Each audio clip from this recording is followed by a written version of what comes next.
આપી અને આમંત્રણ આપ્યું એ બદલ હૃદયપૂર્વક આભાર માનું છું. આવનાર સમયમાં જે રીતે બાપુએ કીધું એ પ્રમાણે સમગ્ર ગુજરાતનું ઠાકોર સમાજનું શૈક્ષણિક સંકુલ એ ગાંધીનગર મુકામે બને અને એમાં જે આખા ગુજરાતના ઠાકોર સમાજના આગેવાનો સાથે મળીને એક સામૂહિક મહેનત અને આર્થિક ભંડોળ ભેગું કરીને કંઈક કરે એવું હું અમિતભાઈ ચાવડા સાહેબને વિનંતી કરું છું કે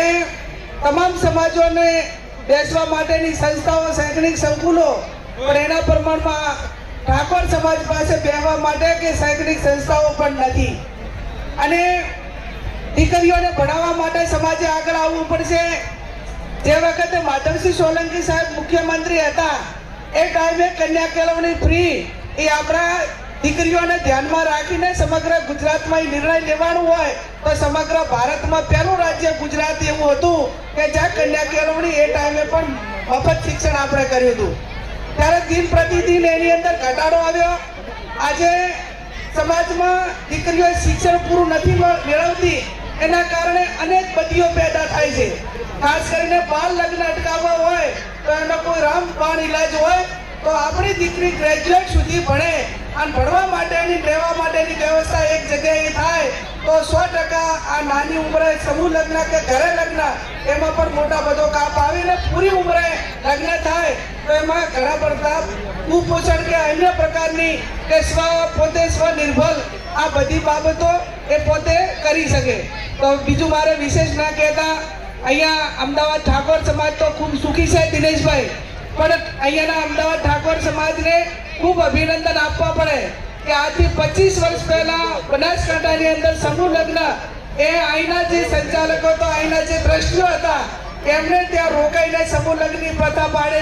આજે બનાસકાંઠાની અંદર દર વર્ષે 1000 થી પણ વધારે સમૂહ લગ્ન થાય અને કરોડો રૂપિયાનો સમાજનો ખર્ચો બચે છે. અને આ સમય માટે કરીને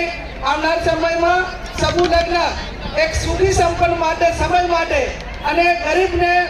તરંગર વચ્ચેનો ભેદ ઘટાડવા માટે પણ સમૂહ લગ્ન ખૂબ જરૂરી છે. એટલે વધારે ના કહેતા આપે મને અહીં આમંત્રણ આપ્યું અને તમામ નવદંપતિને પણ મારી વિનંતી છે કે જ્યાં સુધી સ્વનિર્ભર ના બનો, જ્યાં સુધી પગભેર ના બનો ત્યાં સુધી જે કંઈ તમારું એજ્યુકેશન કે જે ધંધા રોજગાર છે એ ચાલુ રાખીને આર્થિક નિર્ભર બનો એ પછી જ તમારા ઘરે પારણું બંધાય. અને આ રીતે ઠાકોર સમાજ એક સમય સંજોગે લગ્ન કરવા પડ્યા હોય પણ પોતે સ્વનિર્ભર થાય ખૂબ જ જરૂરી છે અને એ પ્રમાણે માતા પિતાની સેવા કરજો. તમામ નવદંપતિને સુખી લગ્ન જીવનની શુભેચ્છાઓ પાઠવું છું અને આ જે દીકરીઓ આજે સાસરે જાય છે એમને પણ મારી વિનંતી છે કે સાસુ સસરાને બાપ કરજો અને સાસુઓને પણ મારી વિનંતી છે કે કોઈ દીકરીને એવું ના કહેતા કે તારા બાપને ઘરેથી શું લઈને આવી એના કરતા આજે ઘણું બધું છોડીને તમારે ત્યાં આવે છે એટલે તમારી દીકરી કરીને એને પૂરેપૂરો પ્રેમ આપી અને લગ્ન જીવન સુધી બને એ શુભેચ્છાઓ સાથે આપ સૌનો આભાર.